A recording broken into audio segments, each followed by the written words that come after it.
उत्पत्ति अध्याय 46। याकूब का सारे परिवार समेत मिस्र को जाना। तब इज़राइल अपना सब कुछ लेकर बेशर्बा को गया और वहां अपने पिता इसहाक के परमेश्वर को बलिदान चढ़ाया। तब परमेश्वर ने इज़राइल से रात को दर्शन में कहा, हे याकूब, हे याकूब। उसने कहा, क्या आज्ञा? उसने कहा, मैं परमेश्वर हूँ, तेरा पिता का परमेश्वर। तू मिस्र में जाने से मत डर, क्योंकि मैं तुझसे वहाँ एक बड़ी जाति बनाऊंगा। मैं तेरे संग संग मिस्र चलता हूँ और मैं तुझे वहाँ से फिर निश्चय ले आऊँगा, और यूसुफ अपने हाथ से तेरी आँखों को बंद करेगा।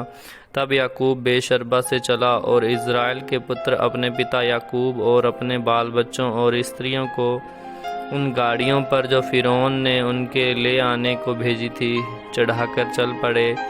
वे अपनी भेड़ बकरी, गाय बैल और कनान देश में अपने इकट्ठा किए हुए सारे धन को लेकर मिस्र में आए, और याकूब अपने बेटे बेटियों, पोतों पोतियों अर्थात अपने वंश भर को अपने संग मिस्र में ले आया। याकूब के साथ जो इज़राइली अर्थात उसके बेटे पोते आदि मिस्र में आए, उनके नाम ये हैं। याकूब का जेठा पुत्र रूबेन, और रूबेन का पुत्र हनोक, पल्लू, हेस्रोन और कर्मी थे। शिमोन के पुत्र यमूएल, यामीन, ओहद, याकिन, सोअर और एक कनानी स्त्री से जन्मा हुआ शाऊल भी था। लेवी के पुत्र गोशेन, कहात और मरारी थे। यहूदा के एर, ओनान, शेला, पेरेस और जेरह नामक पुत्र हुए तो थे, पर एर और ओनान कनान देश में मर गए थे। और पेरेस के पुत्र हेस्रोन और हामूल थे। इस्साकार के पुत्र तोला, पुब्बा, योब और शिमोन थे। जबूलून के पुत्र सेरेद, एलोन और यहलेल थे। लिया के पुत्र जो याकूब से पद्दनराम में उत्पन्न हुए थे, उनके बेटे पोते यही थे, और इनसे अधिक उसके साथ एक बेटी दीना को भी जन्म दिया। यहाँ तक तो याकूब के सब वंश वाले 33 प्राणी हुए। फिर गाद के पुत्र सियोन, हागी, शूनी, एस्बोन, एरी, अरोदी और अरेली थे। आशेर के पुत्र यिम्ना, यशवा, यस्वी और बरिया थे, और उनकी बहन सेरा थी। और बरिया के पुत्र हेबेर और मलकीएल थे। जिल्पा, जिसे लाबान ने अपनी बेटी लिया को दिया था, उसके बेटे पोते आदि यही थे, और उसके द्वारा याकूब के 16 प्राणी उत्पन्न हुए। की पत्नी राहेल के पुत्र यूसुफ और बिन्यामीन थे। और मिस्र देश में ओन के याजक पोतीपेरा की बेटी आसनत से यूसुफ के ये पुत्र उत्पन्न हुए, अर्थात मनशशे और एप्रेम। और बिन्यामीन के पुत्र बेला, बेकेर, अशबेल, गेरा, नामान, एही, रोश, मुपीम, हुपीम और आर्द थे। राहेल के पुत्र जो याकूब से उत्पन्न हुए, उनके यही पुत्र थे। उसके ये सब बेटे पोते 14 प्राणी हुए। फिर दान का पुत्र हुशीम था। नप्ताली के पुत्र यहसेल, गूनी, सेसेर और शीलेम थे। बिला, जिसे लाबान ने अपनी बेटी राहेल को दिया, उसके बेटे पोते यही है।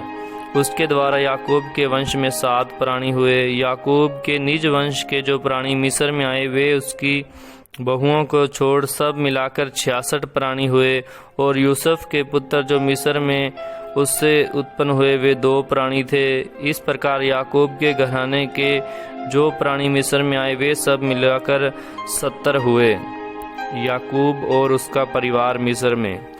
फिर उसने यहूदा को अपने आगे यूसुफ के पास भेज दिया कि वह गोशेन का मार्ग दिखाए, और वे गोशेन देश में आए। तब यूसुफ अपना रथ जुतवाकर अपने पिता इज़राइल से भेंट करने के लिए गोशेन देश को गया, और उससे भेंट करके उसके गले से लिपटा, और बहुत देर तक उसके गले से लिपटा हुआ रोता रहा। तब इज़राइल ने यूसुफ से कहा, मैं अब मरने से भी प्रसन्न हूँ, क्योंकि तुझे जीवित पाया और तेरा मुँह देख लिया। तब यूसुफ ने अपने भाइयों से और अपने पिता के घराने से कहा, मैं जाकर फ़िरौन को यह कहकर समाचार दूंगा, मेरे भाई, मेरे पिता के सारे घराने के लोग जो कनान देश में रहते थे, वे मेरे पास आ गए हैं, और वे लोग चरवाहे हैं, क्योंकि वे पशुओं को पालते आए हैं। इसलिए वे अपनी भेड़ बकरी, गाय बैल और जो कुछ उनका है सब ले आए हैं। सब फ़िरौन को तुम बुला के पूछो, तुम्हारा उद्यम क्या है? तब यह कहना, तेरे दास लड़कपन से लेकर आज तक पशुओं को पालते आए हैं, वरन हमारे पुरखा भी ऐसा ही करते थे। इससे तुम गोशेन देश में रहने पाओगे, क्योंकि सब चरवाहे मिस्री लोग ग्रहण करते हैं। उत्पत्ति अध्याय 47। तब यूसुफ ने फिरौन के पास जाकर यह समाचार दिया, मेरा पिता और मेरे भाई और उनकी भेड़ बकरियां, गाय बैल और जो कुछ उनका है सब कनान देश से आ गया है, और अभी तो वे गोशेन देश में है। फिर उसने अपने भाइयों में से 5 जन लेकर फिरौन के सामने खड़े कर दिए। फिरौन ने उसके भाइयों से पूछा, तुम्हारा उद्यम क्या है? उन्होंने फिरौन से कहा, तेरे दास चरवाहे हैं और हमारे पुरखा भी ऐसा ही कर रहे हैं। फिर उन्होंने फिरौन से कहा, हम इस देश में परदेसी की भांति रहने के लिए आए हैं, क्योंकि कनान देश में भारी अकाल होने के कारण तेरे दासों को भेड़ बकरियों के लिए चारा न रहा, इसलिए अपने दासों को गोशेन देश में रहने की आज्ञा दे। तब फिरौन ने यूसुफ से कहा, तेरा पिता और तेरे भाई तेरे पास आ गए हैं और मिस्र तेरे सामने पड़ा है। इस देश का जो सबसे अच्छा भाग हो उसमें अपने पिता और भाइयों को बसा दे, अर्थात वे गोशेन ही में रहे। और यदि तू जानता हो कि उनमें से परिश्रमी पुरुष है तो उन्हें मेरे पशुओं के अधिकारी ठहरा दे। तब यूसुफ ने अपने पिता याकूब को ले आकर फिरौन के सम्मुख खड़ा किया और याकूब ने फिरौन को आशीर्वाद दिया। तब फिरौन ने याकूब से पूछा, तेरी आयु कितने दिन की हुई?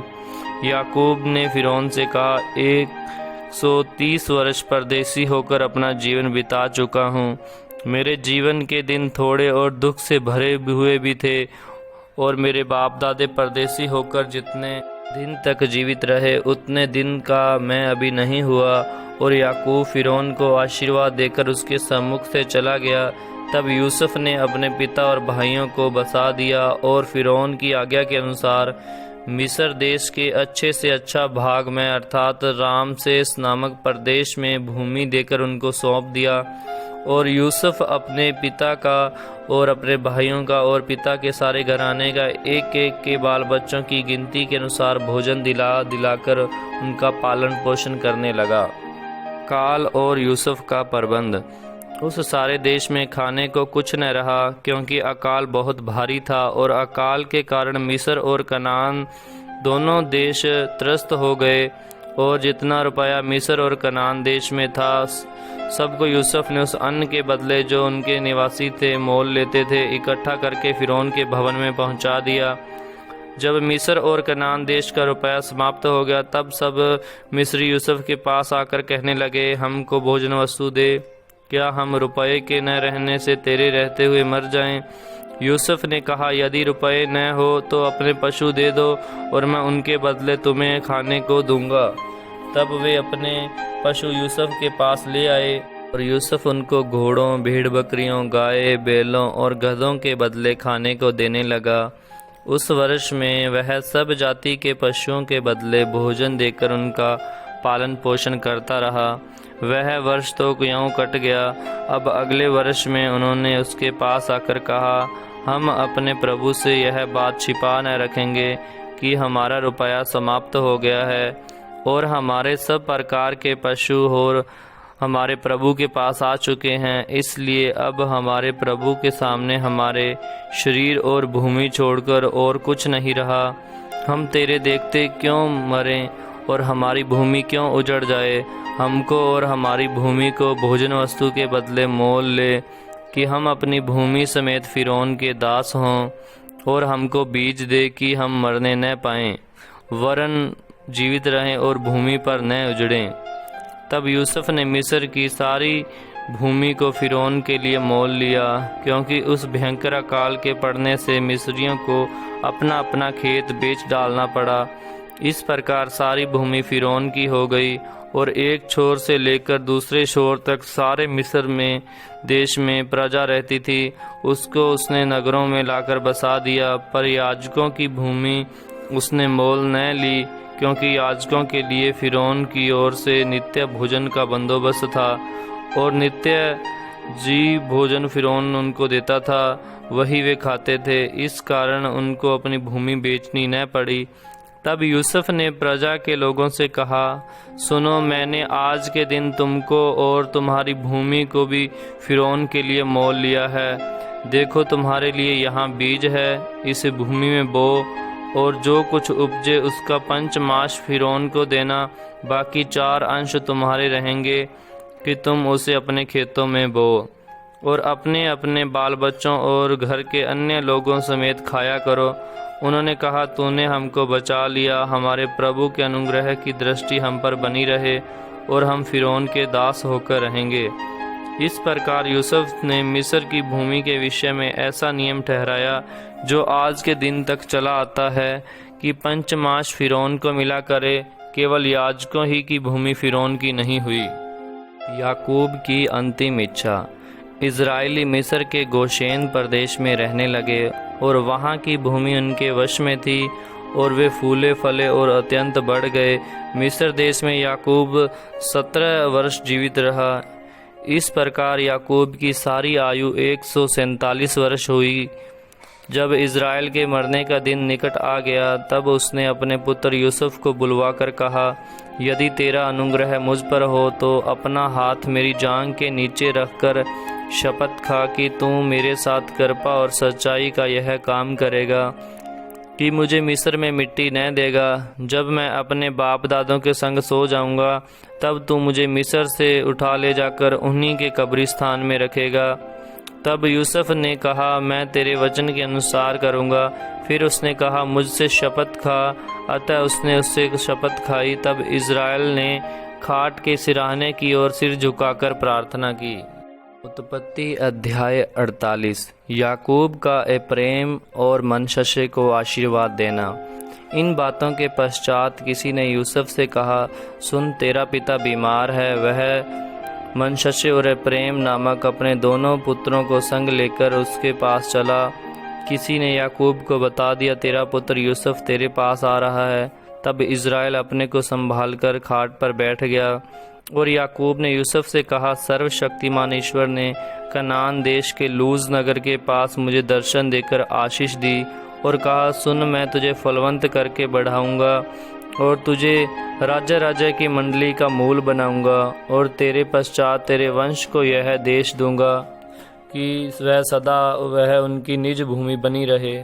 अब तेरे दोनों पुत्र जो मिस्र में मेरे आने से पहले उत्पन्न हुए हैं, वे मेरे ही ठहरेंगे, अर्थात जिस रीति से रूबेन और शिमोन मेरे हैं, उसी रीति से एप्रेम और मनश्शे भी मेरे ठहरेंगे। और उनके पश्चात तेरे जो संतान उत्पन्न हो वह तेरे तो ठहरेंगे, परंतु बंटवारे के समय वे अपने भाइयों ही के वंश में गिने जाएंगे। जब वे पदान से आता था, तब एप्राता पहुँचने से थोड़ी ही दूर पहले राहेल कनान देश में मार्ग में मेरे सामने मर गई और मैंने उसे वहीं अर्थात एप्राता जो बेतलहम भी कहलाता है, उसी के मार्ग में मिट्टी दी। तब इज़राइल को यूसुफ के पुत्र देख पड़े और उसने पूछा, ये कौन? यूसुफ ने अपने पिता से कहा, ये मेरे पुत्र हैं जो परमेश्वर ने मुझे यहाँ दिए हैं। उसने कहा, उनको मेरे पास ले आ कि मैं उन्हें आशीर्वाद दूँ। इज़राइल की आंखें बुढ़ापे के कारण धुंधली हो गई थी, यहाँ तक कि उसे कम सूझता था। तब यूसुफ उन्हें उनके पास ले गया और उसने उन्हें चूमकर गले लगा लिया। तब इज़राइल ने यूसुफ से कहा, मुझे आशा न थी कि मैं तेरा मुख फिर देखने पाऊंगा, परंतु देख, परमेश्वर ने मुझे तेरा वंश भी दिखाया है। तब यूसुफ ने उन्हें अपने घुटनों के बीच से हटाकर और अपने मुँह के बल भूमि पर गिर के दंडवत की। तब यूसुफ ने उन दोनों को लेकर अर्थात एप्रेम को दाहिनी हाथ से कि वह इज़राइल के बाएं हाथ पड़े और मनश्शे को अपने बाएं हाथ से कि वह इज़राइल के दाहिने हाथ पड़े, उन्हें उसके पास ले गया। तब इज़राइल ने अपना दाहिना हाथ बढ़ाकर एप्रेम के सिर पर जो छोटा था और अपना बायां हाथ बढ़ाकर मनश्शे के सिर पर रख दिया। उसने जानबूझकर ऐसा किया, नहीं तो जेठा मनश्शे ही था। फिर उसने यूसुफ को आशीर्वाद देकर कहा, मनश्शे जिसके सम्मुख मेरे बाप दादे अब्राहम और इसहाक चले, वही परमेश्वर मेरे जन्म से लेकर आज के दिन तक मेरा चरवाहा बना है और वही दूत मुझे सारी बुराई से छुड़ाता आया है।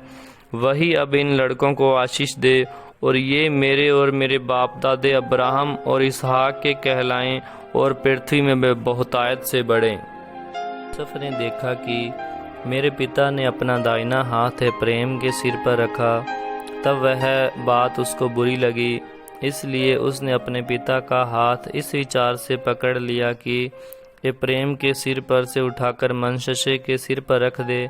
और यूसुफ ने अपने पिता से कहा, हे पिता, ऐसा नहीं, क्योंकि जेठा यही है, अपना दाहिना हाथ उसके सिर पर रख।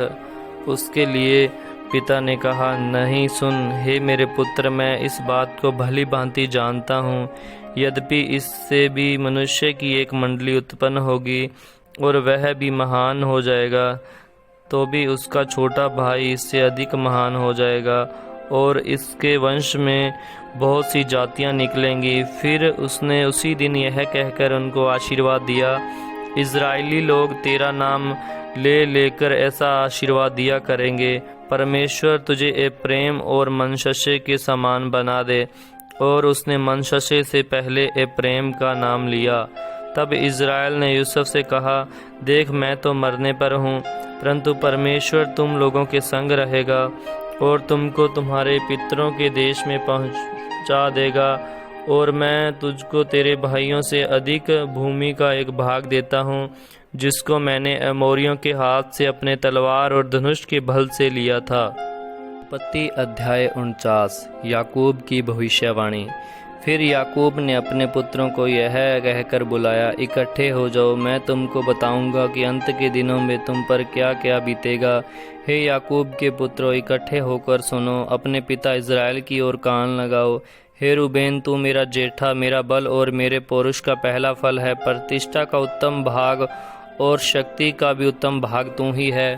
तू जो जल के समान उबलने वाला है, इसलिए दूसरों से श्रेष्ठ न ठहरेगा, क्योंकि तू अपने पिता की खाट पर चढ़ा, तब तूने उसको अशुद्ध किया, वह मेरे बिछौने पर चढ़ गया। शिमोन और लेवी तो तेरे भाई हैं, उनकी तलवारें उपद्रव के हथियार हैं। हे मेरे जीव, उनके मरम में न पड़, हे मेरी महिमा, उनकी सभा में मत मिल, क्योंकि उन्होंने कोप से मनुष्यों को घात किया और अपनी ही इच्छा पर चलकर बैलों को पंगु बनाया। धिक्कार उनके कोप को जो प्रचंड था और उनके रोष को जो निर्दय था। मैं उन्हें याकूब में अलग अलग और इज़राइल में तितर बितर कर दूंगा। हे याकूब, तेरे भाई तेरा धन्यवाद करेंगे, तेरा हाथ तेरे शत्रुओं की गर्दन पर पड़ेगा। तेरे पिता के पुत्र तुझे दंडवत करेंगे। यहूदा सिंह का बच्चा है। हे मेरे पुत्र, तू आहेर करके गुफा में गया है, वह सिंह अथवा सिंहनी के समान दबकर बैठ गया, फिर कौन उसको छेड़ेगा।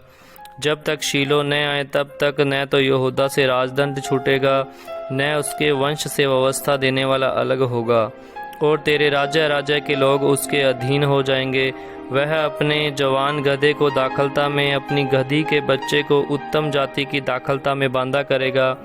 उसने अपने वस्त्र दाख मधु में और अपना पहरावा दाखों के रस में धोया है। उसकी आंखें दाख मधु से चमकीली और उसके दांत दूध से श्वेत होंगे।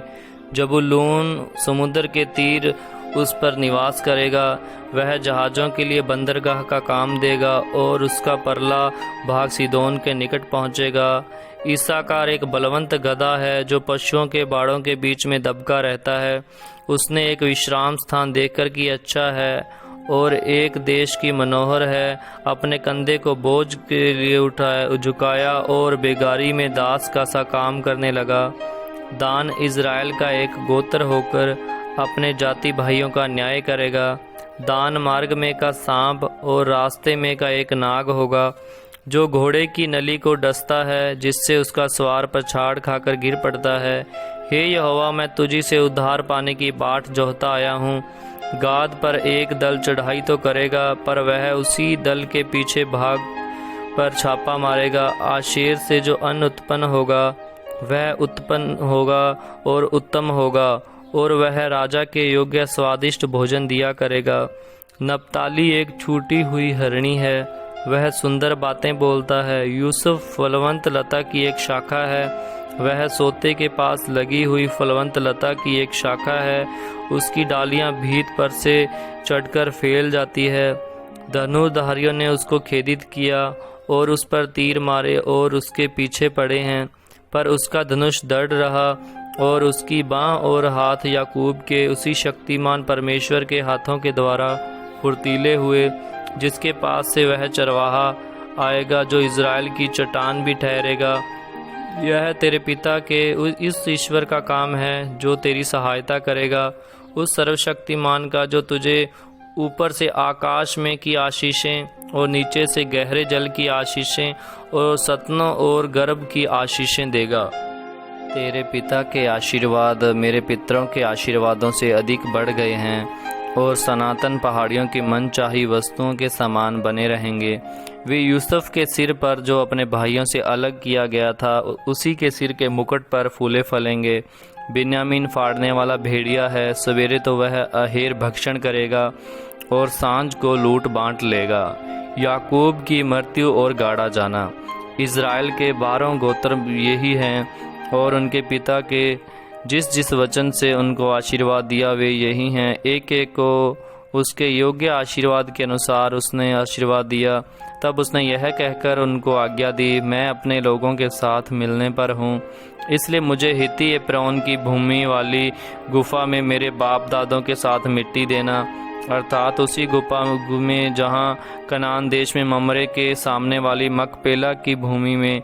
उस भूमि को अब्राहम ने हित्ती एप्रोन के हाथ से लिए मोल लिया था कि वह कब्रिस्तान के लिए उसकी निज भूमि हो, जहाँ अब्राहम और उसकी पत्नी सारा को मिट्टी दी गई थी, और वहीं इसहाक और उसकी पत्नी रिबिका को भी मिट्टी दी गई, और वहीं मैंने लिया को भी मिट्टी दी। वह भूमि और उसमें की गुफा हित्तियों के हाथ से मोल ली गई है। याकूब अब अपने पुत्रों को यह आज्ञा दे चुका, तब अपने पाँव खाट पर समेट प्राण छोड़े और अपने लोगों में जा मिला। उत्पत्ति अध्याय 50। तब यूसुफ अपने पिता के मुँह पर गिरकर रोया और उसे चूमा, और यूसुफ ने उन वेदों को जो उसके सेवक थे आज्ञा दी उसके पिता के शव में सुगंध द्रव्य भरें। तब वेदों ने इज़राइल के शव में सुगंध द्रव्य भर दिए और उसके 40 दिन पूरे हुए, क्योंकि जिनके शव में सुगंध द्रव्य भरे जाते हैं उनको इतने ही दिन पूरे लगते हैं। और मिस्री लोग उसके लिए 70 दिन तक विलाप करते रहे। जब उसके विलाप के दिन बीत गए तब यूसुफ फिरौन के घराने के लोगों से कहने लगा, यदि तुम्हारे अनुग्रह की दृष्टि मुझ पर हो तो मेरी यह विनती फिरौन को सुनाओ। मेरे पिता ने यह कहकर, देख मैं मरने पर हूँ, मुझे यह शपथ खिलाई जो कब्र मैंने अपने लिए कनान देश में खुदवाई है, उसी में तू मुझे मिट्टी देगा। इसलिए अब मुझे वहाँ जाकर अपने पिता को मिट्टी देने की आज्ञा दे, तत्पश्चात मैं लौट आऊँगा। तब फिरौन ने कहा, जाकर अपने पिता की खिलाई हुई शपथ के अनुसार उसको मिट्टी दे। इसलिए यूसुफ अपने पिता को मिट्टी देने के लिए चला, और फिरौन के सब कर्मचारी अर्थात उसके भवन के पूर्णिये और मिस्र देश के सब पूर्णिये उसके संग चले। और यूसुफ के घर में सब लोग और उसके भाई और उसके पिता के घर के सब लोग भी संग गए, पर वे बाल बच्चों और भेड़ बकरियों और गाय बैलों को गोशीन देश में छोड़ गए और उसके संग रथ और सवार गए। इस प्रकार भीड़ बहुत भारी हो गई। जब वे आताद के खलिहान तक जो यरदन नदी के पार है पहुँचे, तब वहाँ अत्यंत भारी विलाप किया, और यूसुफ ने अपने पिता के लिए 7 दिन तक विलाप कराया। अताद के खलिहान में के विलाप को देखकर उस देश के निवासी कनानियों ने कहा, यह तो मिस्रियों का कोई भारी विलाप होगा। इसी कारण उस स्थान का नाम ओबेला मिस्रैम पड़ा, और वह यरदन के पार है। इज़राइल के पुत्रों ने ठीक वही काम किया जिसकी उसने उनको आज्ञा दी थी, अर्थात उन्होंने उसको कनान देश में ले जाकर मकपेला की उस भूमि वाली गुफा में जो ममरे के सामने है मिट्टी दी, जिसको अब्राहम ने हित्ती एप्रोन के हाथ से इसलिए मोल लिया था कि वह कब्रिस्तान के लिए उसकी निज भूमि हो। यूसुफ को अपने भाइयों को आश्वासन देना। अपने पिता को मिट्टी देकर यूसुफ अपने भाइयों और उन सब समेत जो उसके पिता को मिट्टी देने के लिए उसके संग गए थे मिस्र लौट आया। जब यूसुफ ने भाइयों को देखा कि हमारा पिता मर गया, तब कहने लगे, कदाचित यूसुफ अब हमारे पीछे पड़े और जितनी बुराई हमने उससे की थी सब का पूरा पलटा हमसे ले। इसलिए उन्होंने यूसुफ के पास यह कहला भेजा, तेरे पिता ने मरने से पहले हमें यह आज्ञा दी थी, तुम लोग यूसुफ से इस प्रकार कहना कि हम विनती करते हैं कि तू अपने भाइयों के अपराध और पाप को क्षमा कर। हमने तुझसे बुराई की थी, पर अब अपने पिता के परमेश्वर के दासों का अपराध क्षमा कर। उनकी ये बातें सुनकर यूसुफ रो पड़ा और उसके भाई आप भी जाकर उसके सामने गिर पड़े और कहा, देख हम तेरे दास हैं। यूसुफ ने उनसे कहा, मत डरो, क्या मैं परमेश्वर की जगह पर हूँ? यद्यपि तुम लोगों ने मेरे लिए बुराई का विचार किया था, परंतु परमेश्वर ने उसी बात में भलाई का विचार किया, जिससे वह ऐसा करे जैसा आज के दिन प्रकट है कि बहुत से लोगों के प्राण बचे हैं। इसलिए अब मत डरो, मैं तुम्हारा और तुम्हारे बाल बच्चों का पालन पोषण करता रहूँगा। इस प्रकार उसने उनको समझा बुझाकर शांति दी। यूसुफ की मृत्यु। यूसुफ अपने पिता के घराने समेत मिस्र में रहता रहा और यूसुफ 110 वर्ष जीवित रहा। और यूसुफ एप्रेम के परपोतों तक को देखने पाया और मनश्शे के पोते जो माकीर के पुत्र थे वे उत्पन्न हुए और यूसुफ ने उन्हें गोद में लिया। यूसुफ ने अपने भाइयों से कहा, मैं तो मरने पर हूँ, परंतु परमेश्वर निश्चय तुम्हारी सुधि लेगा और तुम्हें इस देश से निकालकर उस देश में पहुँचा देगा जिसके देने की उसने अब्राहम, इसहाक और याकूब से शपथ खाई थी। फिर यूसुफ ने इज़राइलियों से यह कहकर कि परमेश्वर निश्चय तुम्हारी सुधि लेगा, उनको इस विषय की शपथ खिलाई, हम तेरी हड्डियों को यहाँ से उस देश में ले जाएंगे। इस प्रकार यूसुफ 110 वर्ष का होकर मर गया और उसके शव में सुगंध द्रव्य भरे गए और उसे शव मिस्र में एक संदूक में रखा गया।